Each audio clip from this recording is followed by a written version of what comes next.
بندہ مومن اپنی زندگی میں نیک اعمال سر انجام دیتا ہے، اور یہ نیک اعمال ضروری ہیں، یہ اسلام کا حسن ہے۔ نماز ہے، روزہ ہے، حج ہے، زکوٰۃ ہے، صدقات خیرات ہے، وعظ و تبلیغ ہے، دین کی خدمت ہے، سب نیک اعمال ہیں۔ اسی طرح آقا علیہ السلام کی ذات مقدسہ سے محبت بھی ایک عمل ہے، اور یہ یاد رکھ لیں کہ آقا علیہ السلام کی ذات مقدسہ سے محبت اعمال میں سب سے زیادہ افضل عمل ہے۔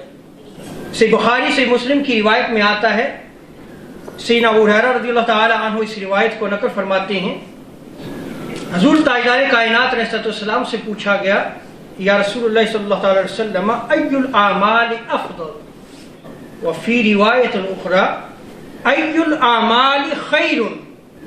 حضور سے پوچھا گیا، یا رسول اللہ اعمال میں سب سے افضل عمل کون سا ہے، یا اعمال میں سب سے بہترین عمل کون سا ہے؟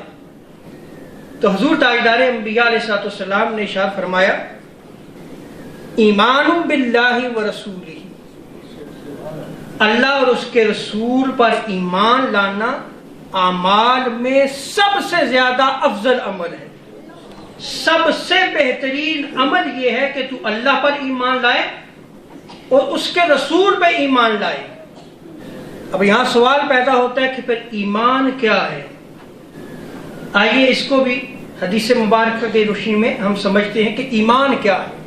بخاری مسلم کی متفق علیہ روایت میں آتا ہے، حضور علیہ السلام نے ارشاد فرمایا، لا یؤمن احدکم حتی اکون احب الیہ من والدہ وولدہ والناس اجمعین، کہ تم میں سے کوئی شخص اس وقت تک صاحب ایمان نہیں ہو سکتا جب تک وہ اپنے والدین، اپنی اولاد اور تمام لوگوں سے بڑھ کر، حضور ارشاد فرماتے ہیں، مجھ سے محبت نہ کرے۔ وہ بندہ مومن نہیں ہو سکتا۔ سو یہاں پہ جو ایمان بالرسول کا ذکر کیا گیا ہے، یہ آقا علیہ السلام کی ذات مقدسہ سے محبت کا بیان کیا گیا ہے۔